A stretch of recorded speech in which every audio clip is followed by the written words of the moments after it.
It's the Bachelor lifestyle. It's the Bachelor lifestyle. Can I steal you for a minute? It's my first impression, bros. Brought back the J's who would break it down on the shows. It's the Bachelor on ABC with Chris Harrison. You crying in a limo sent home. Our embarrassing, the most dramatic ever. And that's what we like. Play your cards right, you might end up. Shout out to anybody that happens to be watching this on YouTube. I just ate a bowl of, or actually a mug. I ate 2 mugs filled with frozen blueberries. So my teeth are all purple. Welcome back. You're listening to The Bachelor Lifestyle from theballerlifestyle.com. My name, of course, is Brian Beckner. How could you forget? Thank you for joining us. We appreciate you. The Bachelor wrapped up this week. We had to come in early for an emergency meeting of the Bachelor Lifestyle podcast. We're going to talk about everything, how the very confusing rules, they didn't have much of a plan. It was clear. We're going to talk about everything that happened on the final episode of Bachelor in Paradise. But of course, I could never do that alone. I can only do it with the great Jason Stewart. Jason, how are you, buddy? Hello, everybody. Yo. Hello there. Since it's the last episode of the season, I wanted to play your intro song, but I didn't want to step on your signature intro. So hold on.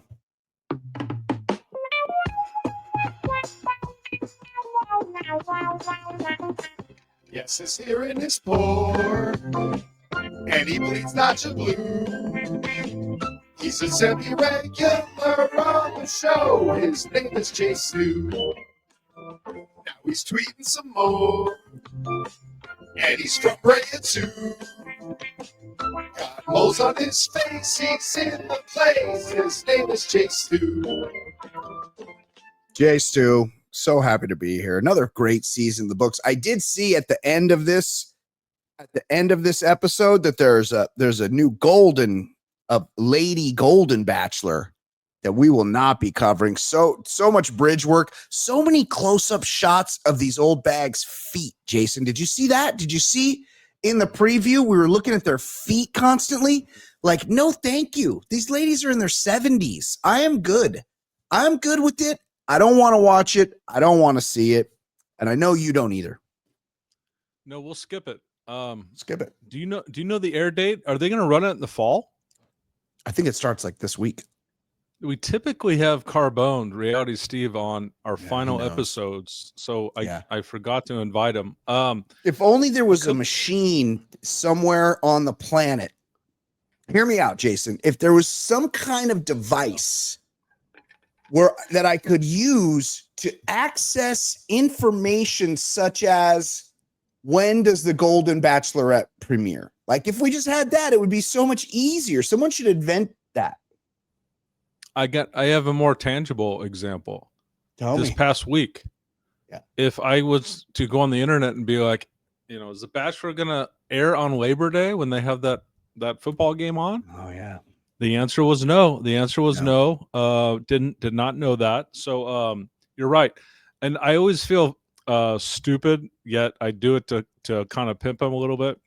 So Reality Steve, great guy. He's the opposite of us. Reality Steve knows everything about every cast member in the history of The Bachelor. And he's very much into the weeds.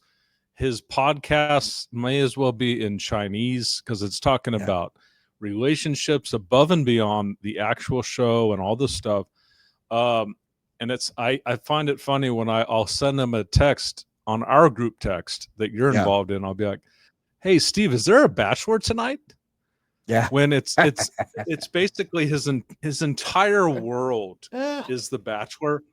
And of course he knows it. And I could have easily just gone on the internet and typed it in, but I like to ask him just to fuck with him, I do that all the time, Jason, and I'll do it to my group chat of friends where I'm like, "Hey, what channel is the golfing tournament on?" And look, that's a look upable thing, but these guys know this kind of information, send it to me.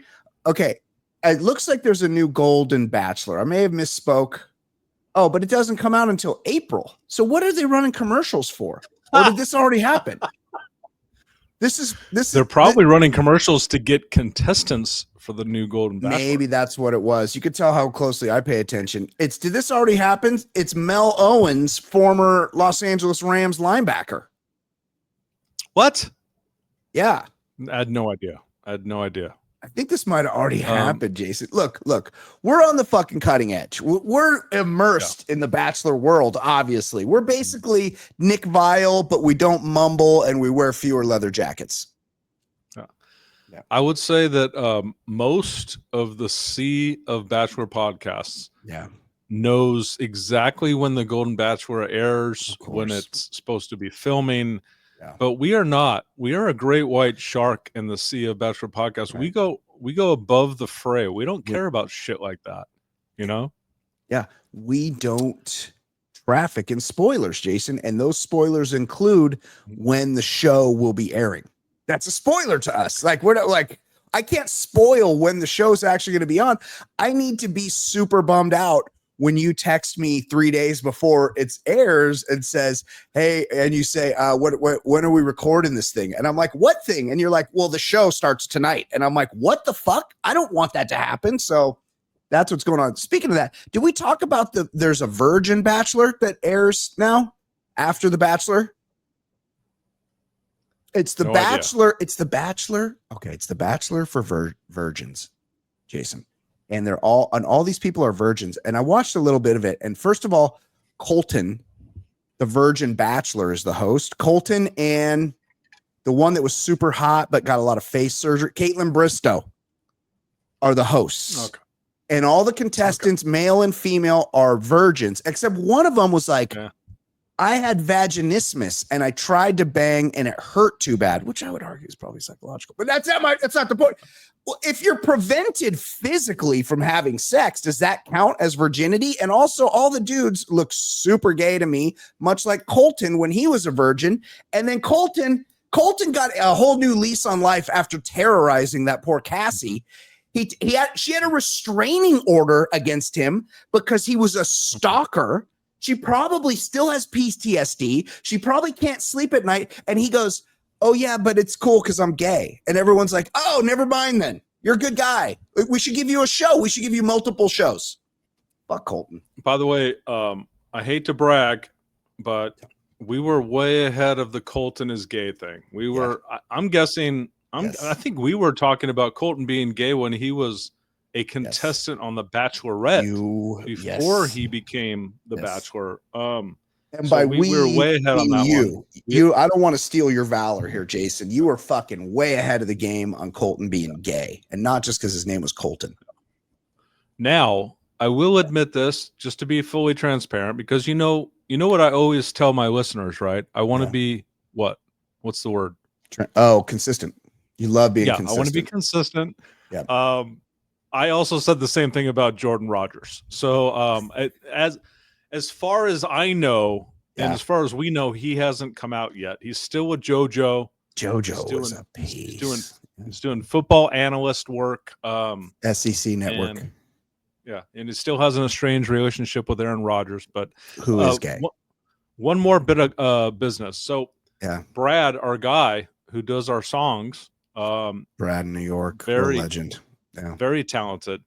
Yeah. I recently played that theme song on the show that I work on every day, the Doug Gottlieb show that airs 3 p.m. to 5 p.m. Eastern every day of the week. Is that what station is that on in LA? If I wanted to throw that on here, support the show. If I want to listen, it's on the iHeart Radio app live. So there's no excuse to ever not listen to it. So not having an app is not. I don't have that app. So I recently got to 4 years with the Doug Gottlieb show 4 years ago. And 4 years ago, you got to 4 years. So it's been 8 years. I said this would be a great time to introduce my Brad's made theme song to a national radio sports audience. Right. That's great. Yeah.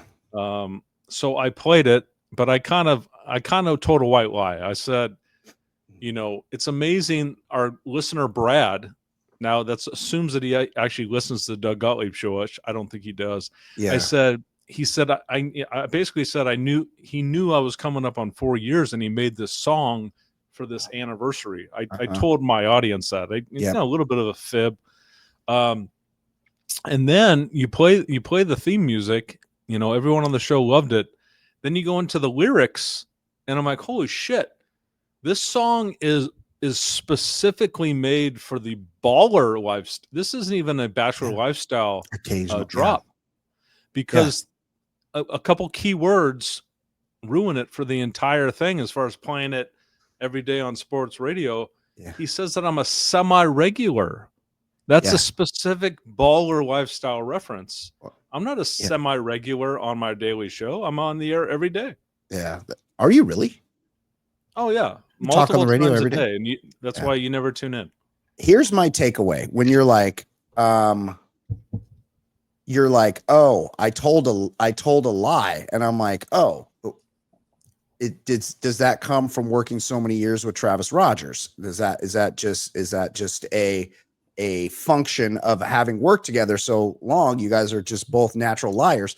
And then you go, oh yeah, I told a little white lie. I pretended like that song was made for me on the radio. And I go, oh, much like Travis Rogers, you completely omitted my contribution to the thing. And the fact that I exist at all was kind of left out of the thing. And I'm like, oh, this is a very common situation with these guys.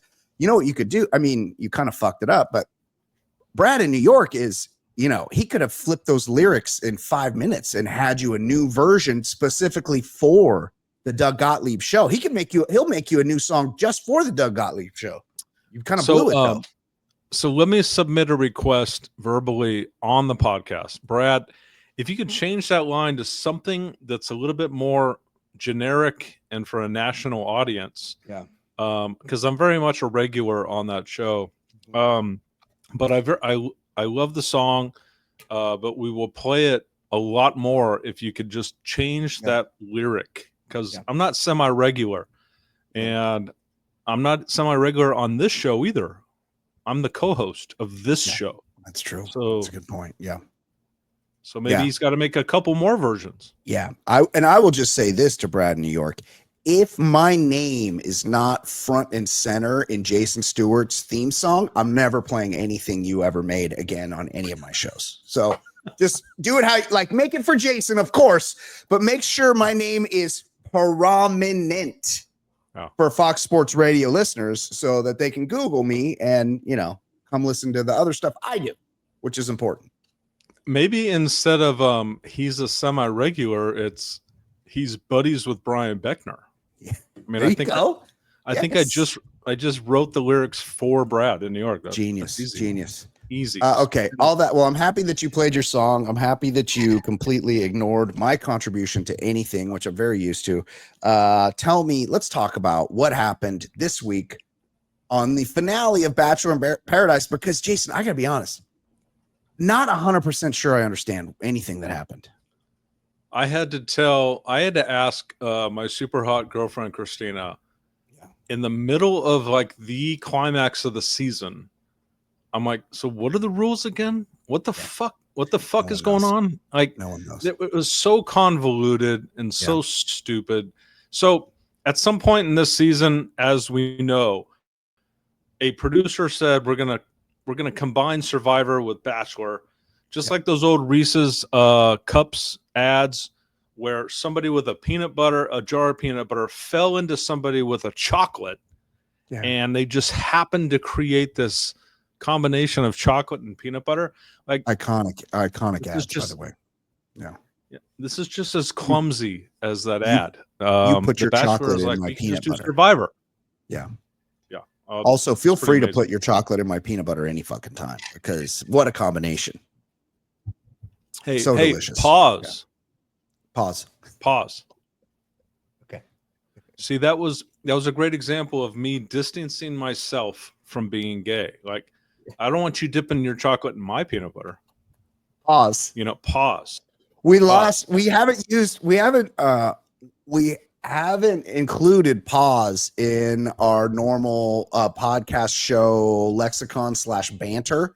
So people that don't listen every week, they're not going to be, if they're not coming straight from episode 2 of this season, they will not get the pause portion of the show. My friend, the great Shelly Miscavige, my friend Jen, was very interested in the pause situation and needed it explained to her. And I was unable to, because I don't really get pause, but that's because we didn't use it enough. But your teenagers knew exactly what it was. They did. Yeah. Yeah, exactly. So, right. So Gen Z and everybody who pays attention to Urban Dictionary. So whatever racial group, cultural group, Urban Dictionary is focused on, their demographic. Yep. They define pause as it's replaced no homo. No homo was no longer politically correct. It replaced no homo. But to Doug Gottlieb's point, and I think your teenager's point, the word is migrated. The word, English words migrate all the time. So pause isn't just to no homo anymore. It applies to any sexual situation. For example, during this season of The Bachelor in Paradise, Jonathan tells his date, Leia, why don't you just rub one out right here when we, rub this out? And then he said, pause. Mm-hmm. Yeah. That's a man telling a woman not to rub his cock. Yes, his penis. That's any sexual situation. So yes, yeah. Anything, as according to my child, anything sus. Pause can be used for anything sus. Sus? Not just sus. Suspect. Wow. Suspicious. Yeah. That opens it up. That opens it up to anything then. Anything sus, apparently, not just declaring that you're not gay loudly. Wow. Yeah. Okay. So what here's happens? Tell us what happened this week. Here's the finale. In a nutshell, tight 45. The finale is this. The cliffhanger last week was that we're going to do a rose ceremony tonight and we're going to get rid of 2 couples. If we get rid of 2 couples, that means we're only left with 3 couples. Yeah. Okay. Yep. So we're getting rid of 2 couples. The 2 old people, Kathy and Keith, have basically raised their hand and said, we could be one of the 2 that goes home. So the youngins don't have to worry about that. But it's down to 4 people, 4 couples that have kind of made a romantic connection. So we just have to decide which one is going home. And what happens is they do a vote, and Dale basically walks up to Jeremy. Jeremy is with Bailey, who Beckner's a big fan of. Dale, for those that need a visual reminder, the people that listen to this podcast that don't watch the show, Dale is the offspring of Derek Jeter and Alex Rodriguez. That's right. That's right. They had a child. He's with a crazy person, Cat. And great TV. Dale goes up to Jeremy, it says he's 31 on the Chiron, but he's at least 44. 31 plus 31. And Dale says to Jeremy, I know we're boys, but I'm going to vote for you, and I'm going to tell people to vote for you. Jeremy's like, I feel betrayed by Dale. I forgot this was a game show. I didn't think people turned on people when there's $500K on the line. Yeah, which there wasn't, by the way. That was fake. The $500K was a big fucking lie. Yeah, no idea what happened to the $500K. I think it's the last time $500K is mentioned for the rest of the show. It's been about $500K, and then it turned into $250K at some point. Yes, life-changing money, and then it didn't turn into $250K. Turned into $190K.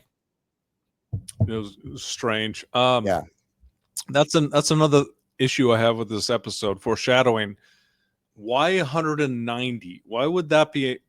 Don't you want like round numbers or at least numbers of the quarters? Okay. Here's the numbers. 125, 150, 175, 200, 225. You see what I'm doing? You see what I'm doing? I'm counting by 25s.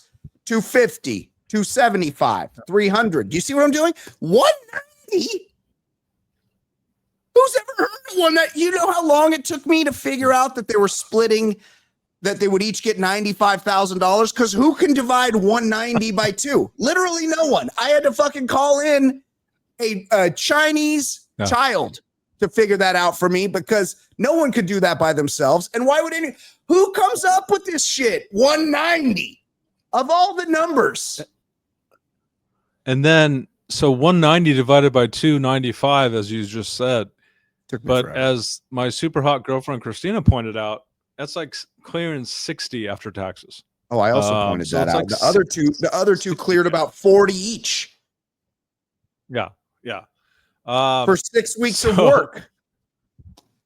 So before we get into that, we just gave away the ending. But before we get into that, Dale gives away his vote, and he's like, I'm going to tell other people to vote for you, Jeremy. And Jeremy's like, I'm betrayed. That's bullshit. What is this, a game show where you vote your biggest threat off to win money? What the fuck is this? So lo and behold, Keith and Kathy, the old people, and Jeremy and Bailey, they're going home. There are 3 couples left. Jeremy vows to get revenge, foreshadowing. Yep. But then he says this, he isn't going home with any money, but he is going to pursue things with Bailey, and that's what this show is all about. So that's an out and out lie. That's a lie. Well, I mean, everyone pretended to be super happy that they didn't get the money, which happens often in these kind of situations where they're like, oh, I got something more. But you could have had both of the things. Like, they're not mutually exclusive where you're like, hey, I got the money, so see you later, Bailey. Like, you could still have a relationship with Bailey and still get the $500,000. It's not like, it's like, yeah, I didn't get the money, but I got something much more. You could have had both. That's like, just I could have had both, is what you say. Not, oh, I got something better. You could have had both of those things. That's the very crux of the end of the show that I wanted to get into. But before so they go quickly to the next thing, which is Jesse basically says there's no more rose ceremonies. There is just going to be the end of the show. But we need to figure out a way to get rid of a third couple. So the 2 couples, for those keeping score, Kat and Dale are in. Not Bailey, but Alex and Andrew are another couple. And then Spencer and Jess. So 3 couples left. And as Christina put, like, they make this out to be the biggest compatibility relationship challenge of the entire season. Yeah. This is where we determine who's actually in love. And then they just have some fucking random physical activity. Like, it has nothing to do with compatibility. It has to do with who has the wherewithal to hold on to something for the longest, which has nothing to do with the couples. They do. It's like Temu the challenge. It's like we have Survivor at home.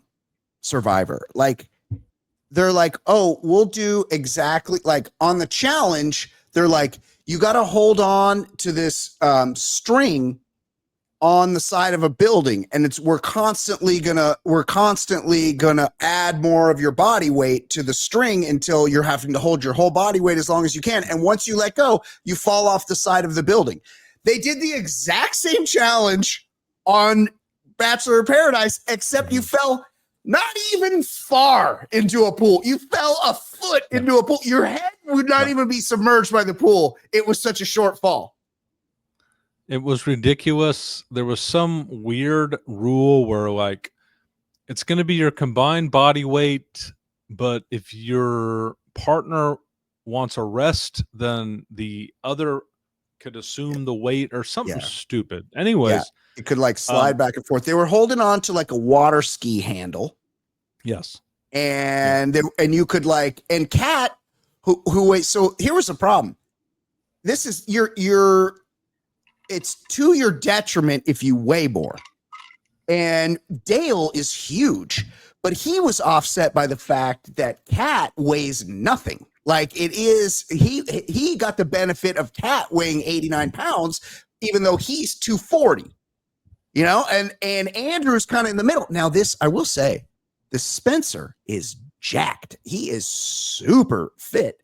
And I expected him to last a little bit longer, but in the end, what happened, Jason?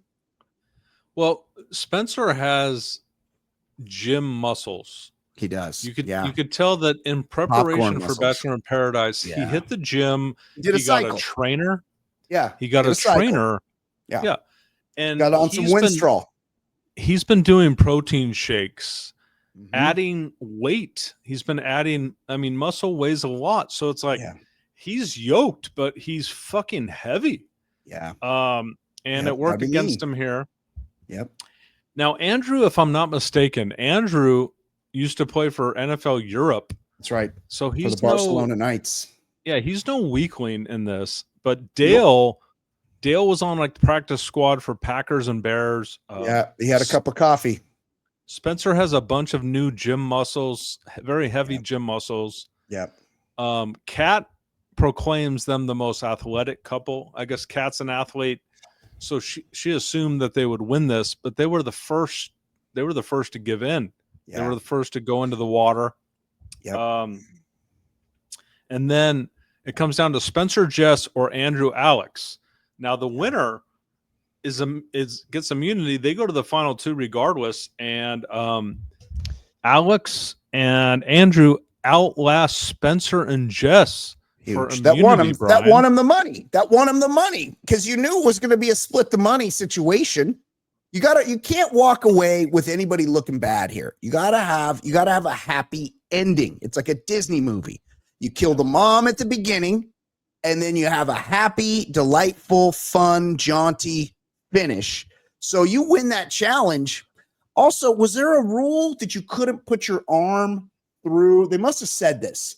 Because nobody was putting their arm through because I don't know if you noticed, the water ski handle was a thick handle. And that was part of it. It was thick and it was slick. Mm-hmm. So they must have told him, and maybe not on camera, that you couldn't do the old put it in the crook of your elbow and then hold your arm like this, because they could have hung on a lot longer, despite the fact that they were in the beating sun. Yeah, I think you're right. That was not stated on camera, but it seemed like Dale was struggling the entire time with the grip. Like he was so frustrated with it. So Andrew and Alex are going to the final two. They got a chance at the money. Alex is very simple and fun, but she's not bright. Canadian. Andrew is a good guy. We've seen him many times. Now, they're a good-looking couple. Let's be honest. I mean, they're like the Wonder Twins. Their powers combined. You know, one can form water, the other one could be an animal. Doesn't matter. Yeah, and Jess, what's her name? Alex was like, I haven't worked out in like 2 weeks, and I'm like, okay, I don't know. You keep mentioning that. I don't know what that has to do with this competition, but that's fine. And also, and Andrew's working her out every night. So what's the problem? No big deal. Pause. Now we have three couples. Andrew and Alex have immunity, but somebody has to decide which of the three couples goes home. Holy shit. Massive, shocking surprise. Yeah. Jesse comes out. It's nighttime at this point, and he's like, we're going to let everybody else decide your fate. All the cast members that have been voted out come onto the set, which tells me a couple things. Yep. They never went home. They had to stay there this whole time. That's all I could think about.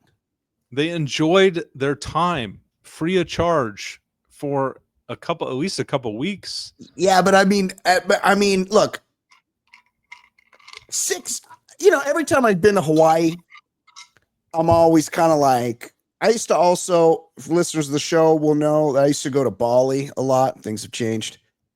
I used to go to Bali a lot, and I would go to these places and I would be like, I wonder how long I could stay here and before I got sick of it, because it's an island, right? Mm-hmm.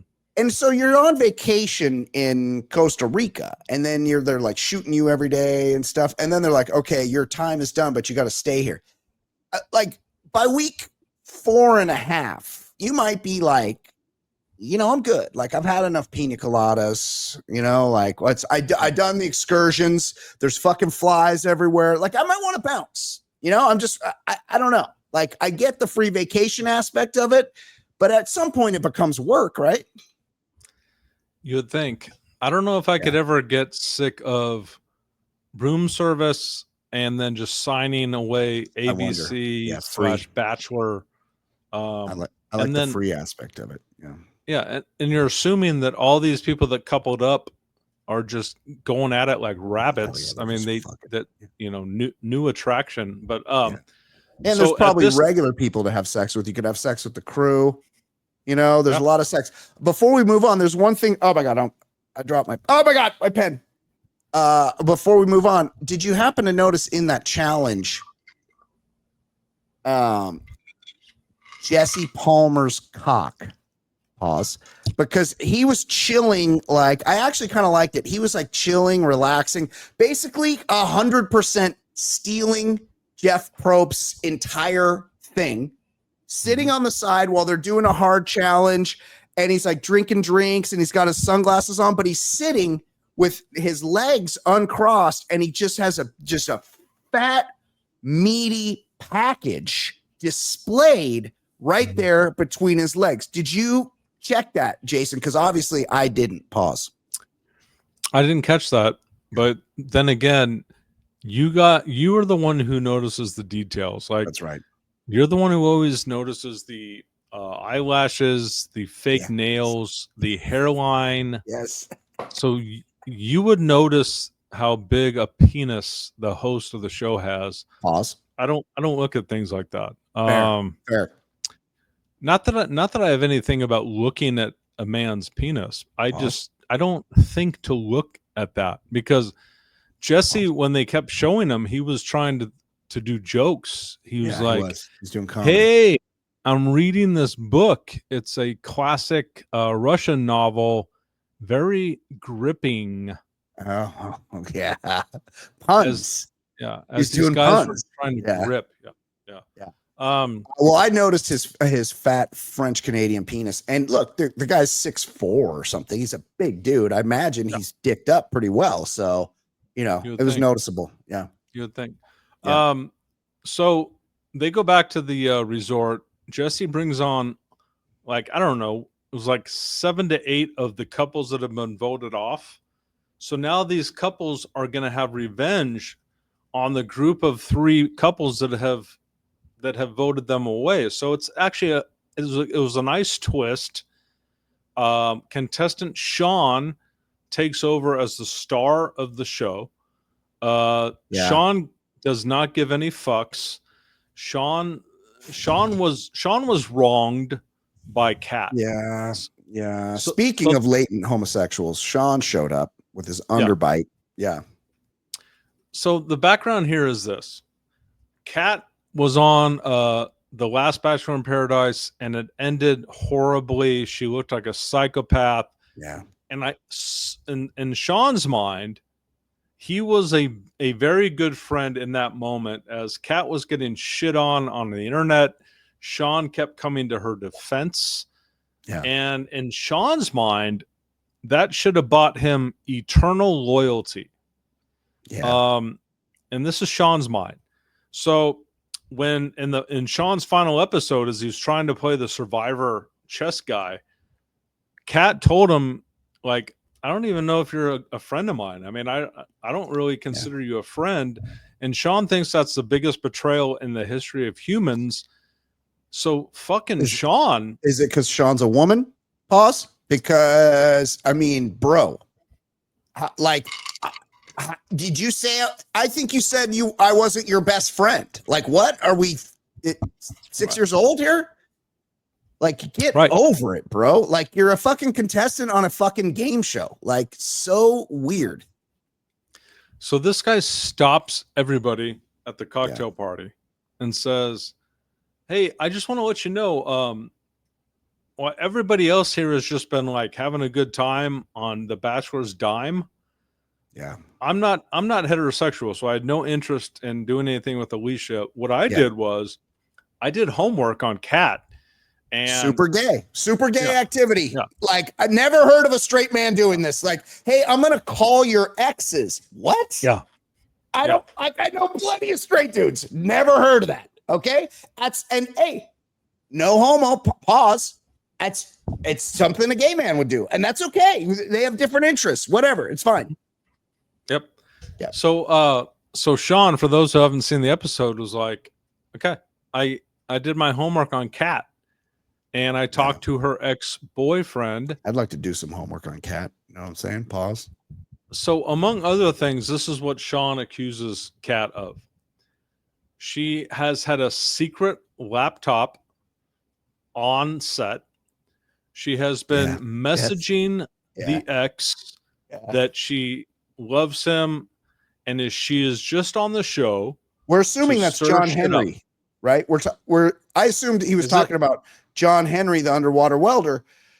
Because it makes sense because he's like, oh, I messaged her ex, so he must know him. So I was assuming it was John Henry, but she could have had multiple exes since the last Bachelor in Paradise, right? It's a good point. That's a good point. I don't know if it was John Henry. I think it was somebody she has met since. Yeah. So anyhow, John Henry was like, oh my God, Jason.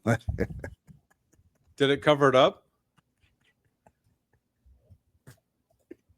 Oh, yeah. Okay, good. For those of you that are just listening, Jason's fucking with his fucking computer again, and he's covering up the screen, the camera, and the man is just a delight. He's just so fun to work with. He's the best. So yes, go ahead.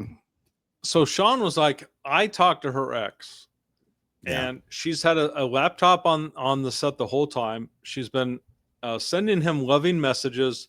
Saying, I'm not here to meet anyone. I just want to stir shit up, and I'm here for my career. Completely annihilates Kat if all of it is true. And and he says he's got receipts if anybody wants to see the receipts. Yep. Yeah. So yes, he did do all that. Now, here's the problem. Kat, who is great TV, has an outsized reaction to this, which is why she's great TV. I posit, had she simply been like, yeah, so I didn't expect to meet Dale. You know, I am good TV. I am here to stir shit up. I'm here to be on TV. Like, what the fuck? I don't like. There's nothing wrong with anything I said. Yeah, I was messaging some guy I used to fuck. I don't know. I might want to fuck him again. I'm probably not going to meet anybody here. This is a TV show. Turns out I met Dale. I'm super happy with him. Go fuck yourself. The end. You take the power away. But she had a fucking insane reaction. Dale had to fucking he's like, well, she writes me letters too. What? You think she just scribbled a quick letter? She's like, here, take this. Pretend I write you these all the time. Like, what was that? Just be like, don't give them the power. Just be like, yeah, I did all that stuff. So what? Now I'm here with Dale and I fucking love him. You know, we're having sex here. No problem. Go fuck yourself, Sean. You got an underbite. So Kat just freaks out and basically says to Dale, I will tell you all the truth in secret, like without cameras. Yeah. And that just adds to the intrigue, because it's like, if you're so innocent, why wouldn't you be able to just tell the world what the deal is? So it kind of gave Sean's allegations credibility. Dale doesn't really know how to feel. And the whole time, Dale still is looking at 500K because that's what we've been told. So Dale is very much like playing it like he's the good boyfriend who doesn't care about these allegations, because he knows that the only way to win 500K is if he and Kat are together. So there are, you know, Kat gives Dale a bunch of credit for being such a great guy in this moment. He was a great guy because he still wants to fucking win money. So I believe everything Sean discovered, by the way. I don't believe Kat was there for the right reasons. I believe that she was. No one was. It all happened. And Kat never really denied it. And this is how she put it. And it's a great fucking thing that cheaters say to the world. And then they say it and they're like, in my mind, this is a great reasoning. And then most of us are just saying, oh, that's what cheaters say. So this is what she says. Okay. Who doesn't have something in their past where it's unclear where something starts and ends? Yeah. Oh, yeah. No. What a wonderful way to justify your own actions. Yes. So she's right, Jason. Yeah. She's right. In this case, she's right. You know, like we all came here. We were all probably hooking up with somebody at home. We came here to do a job, to be on TV. And, you know, like the problem is it's breaking the fourth wall, right? You're supposed to pretend like I was here for love, and why would I be texting anybody else on the side because I'm here for love, and it's not altruistic to not be here, not for love. Despite the fact that everyone is there doing the exact same thing. So I see it both ways. I go both ways. I need people, listeners, to keep that in mind. If your significant other, when confronted about sus activity, if your significant other says, who among the two of us hasn't been in something where we don't know where it starts and ends, that's them telling you, of course I've been fucking my ex. I mean, that's what I've been doing. So we weren't exclusive at the time, you know. There needs to be a line of demarcation, or else you can't, you know, look, Dale's been cucked, but has he? No. Correct. So as it comes out, there's a lot of tears.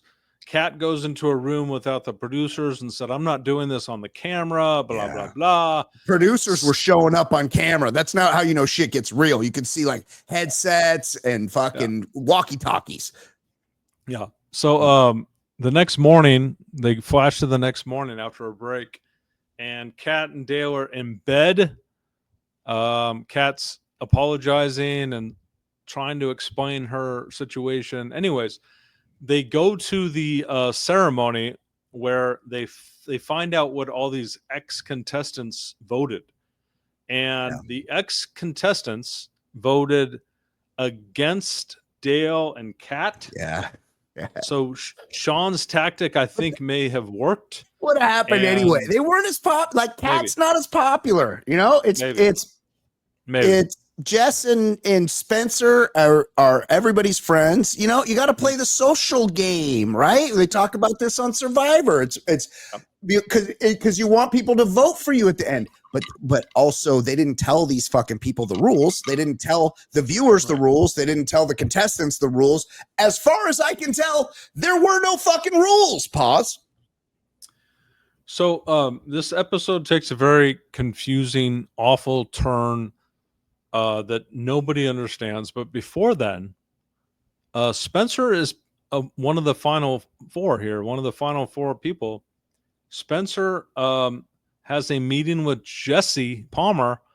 Jesse brings out all of Neil Lane's engagement rings in a briefcase. So Spencer has eyes on, or thoughts of, or intentions of obviously proposing to Jess on this date, on this episode. Could Neil Lane's face can't be under pressure at this point? Like, it's been pulled back so many times that it can't get in an airplane, so he can only appear in Los Angeles, where he can be shuttled to and from.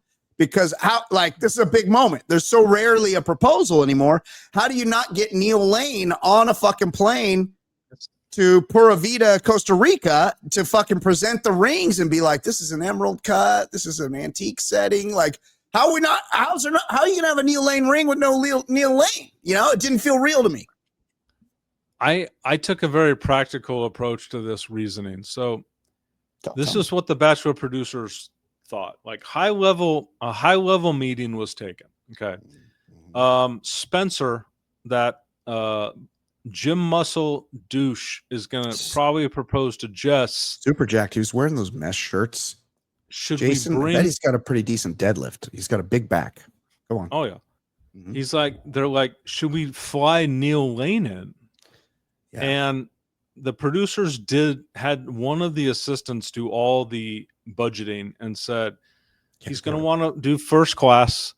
It's going to be $1,500 round trip for a 1 hour of work. Yeah. Why don't we just have Jesse bring his briefcase out? That'll save us a few $1,000s here. And the producer probably said, you're right. Let's fucking do it. Let's just have Jesse bring the briefcase. We can ship out.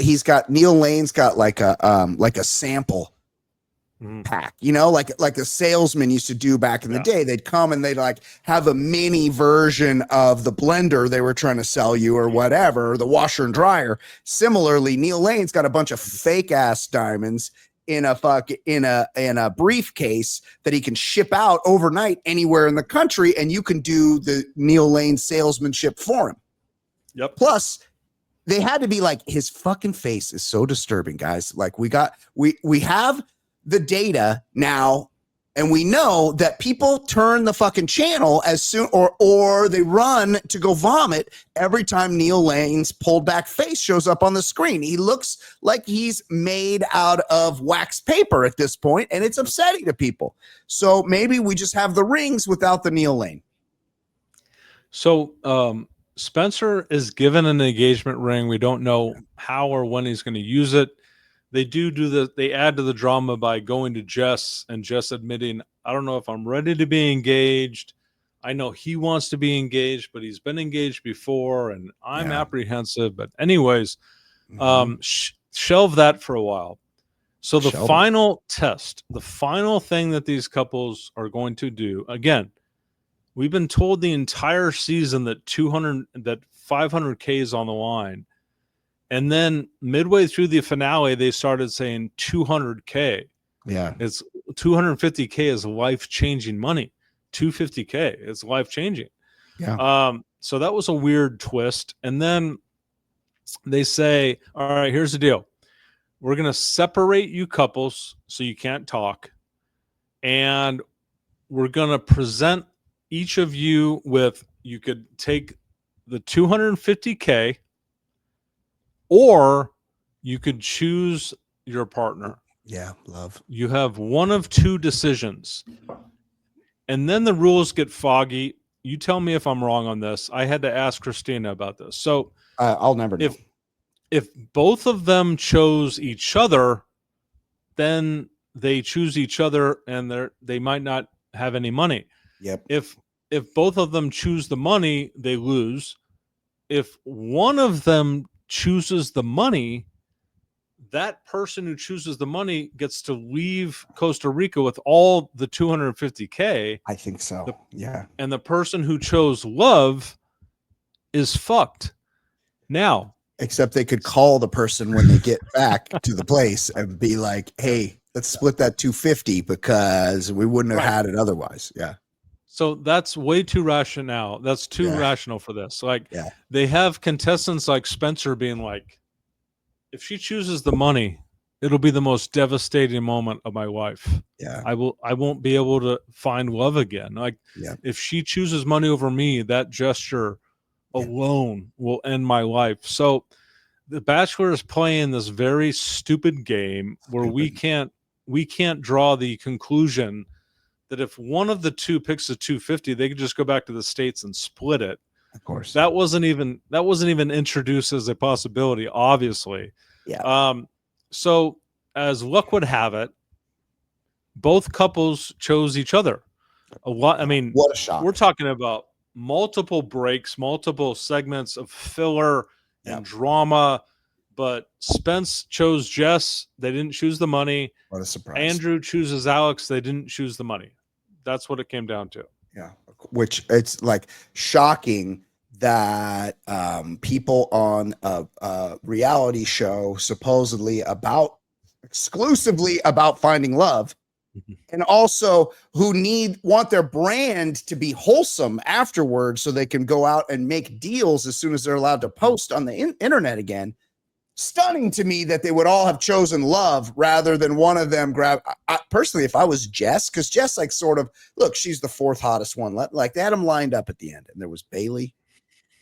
I would put number 1, followed closely by Alex, 2, then Kat, of course, and then you got Jess, who's also nice looking.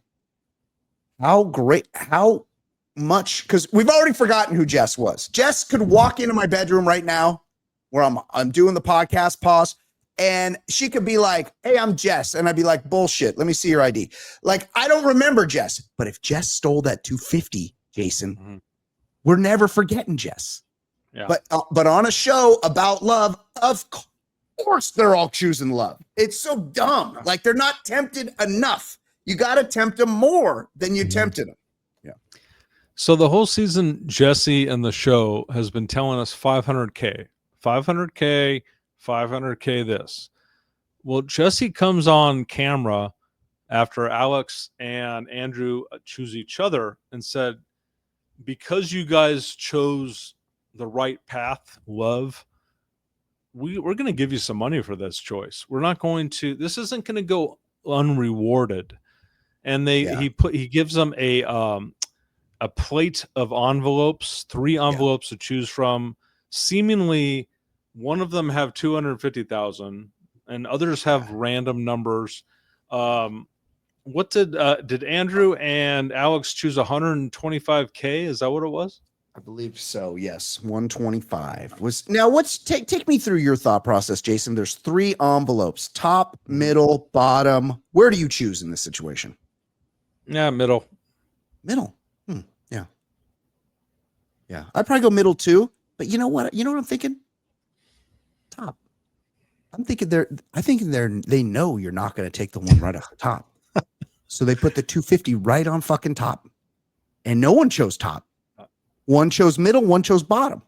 No one chose top. I bet you that 250 was on top both times. Okay, go on. Maybe. I think you're right. Yeah. But like, so 500K that we've been sold the entire season has turned into 125K. So 1/4 of 500K.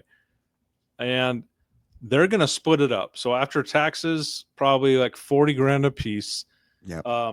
Alex has already told us that she owes a ton of student debt. Yeah.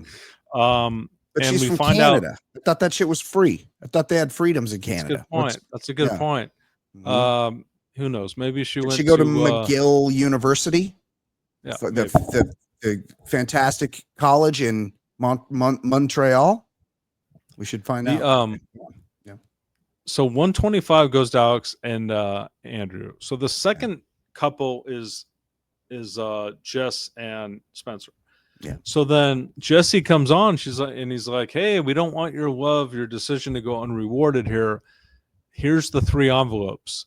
Yeah. Well, these people pick 190K. Yeah. So you're thinking, what the fuck were in the other 2 envelopes? What do you mean 190? Where do they come? Insane. Where do they fall on that? Yeah, 125, 190. At least 125 ends with a 5. Like one of them could have been like 70. Like, what are these numbers? They're unimpressive numbers. So they Jess and Spencer won more money, and they're gonna split it. And Spencer then proposes to Jess, and after she had told the cameras, like, I don't know if I'm gonna say yes. Of course they say yes. As Christina pointed out, like, are you actually gonna say no after you just won the show? You just won 190K. Are you going to say no to an engagement ring when you could just get back to the States and in 6 months say we're not engaged anymore? Like, what exactly is the downside of saying yes to an engagement in that moment? Yeah. You know? Yeah. Yeah.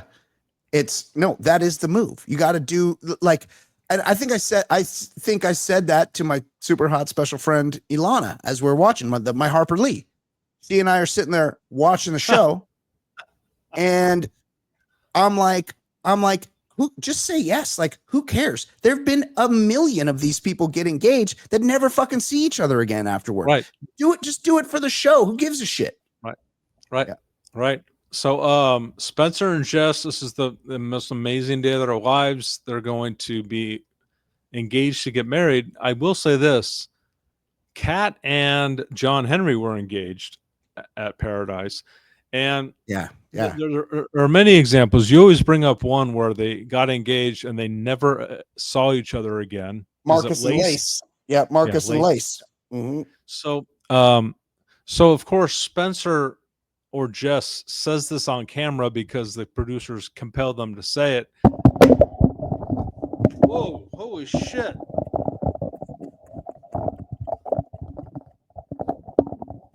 Did you hear that? Did you hear it? No, I didn't. What's going on? You're in the middle of speaking. So I'm not still hearing it, by the way. Spencer and Jess say at the behest of the producers, hey, Bachelor in Paradise works, guys. Bachelor in Paradise works. And they say it with like a straight face. Yeah. No, it's complete bullshit. Yes. The time has started on their engagement ending. Yeah, of course not. They definitely I was hoping Jesse Palmer would do that thing where he's like, I know this process works, but except he's not married to the chick that he chose as the Bachelor to win the Bachelor. No. So yeah, I mean, just play it up for the camera. Who gives a shit? Somebody gets engaged every season and none of them ever get married. Remember Joe the grocer and Kendall the taxidermist and the girl with one Sarah Heron and somebody else and then one guy here, like so many. Like it doesn't matter.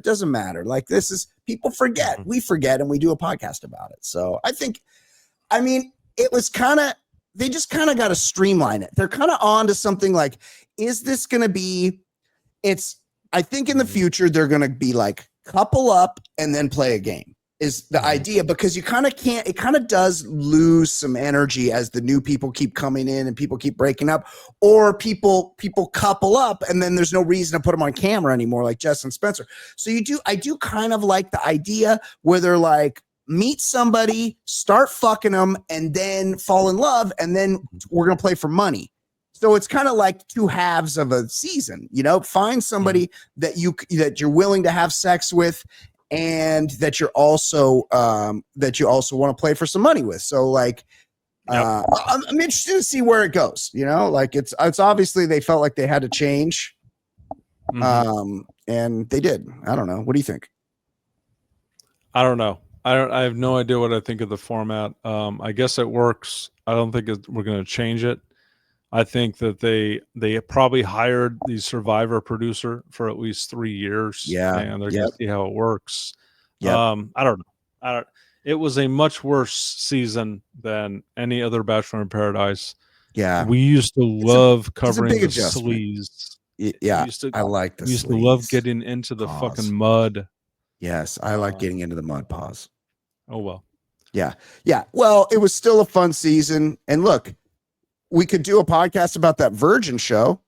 We always talk about this. Maybe we could check in like every other week. It does end up being, do the other podcast. Jason apparently is on some radio show that he doesn't mention me on. Like, whatever.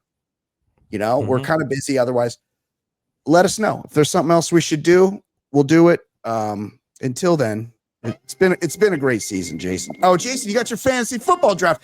Now, is Kyle Shanahan fucking you over by pretending that Christian McCaffrey is healthy? Are you gonna be fool me once, shame on me, fool me twice, shame on me? If you are you selecting Christian McCaffrey again, first round of your draft? You've made many tweets about how Kyle Shanahan should be punished for fucking over your fantasy team last season. Yes. Is that, do we have to concern about that? I will not take Christian McCaffrey. He's damaged goods, and Kyle Shanahan. It does not work in good faith. Is this? No, he doesn't. Is this a points per PPR league? Yes, PPR. Right. Okay. Well, I don't know what that means exactly, who the best players are, but I'm sure you'll do well. For Jason Stewart, for Christian McCaffrey and his strong ass legs. My name is Brian Beckner. This has been the end of the season of The Bachelor in Paradise. We appreciate you listening, and we don't know when another Bachelor's starting, but when there is one, we will for sure be here as long as it's not the Goldens. We'll see you next time.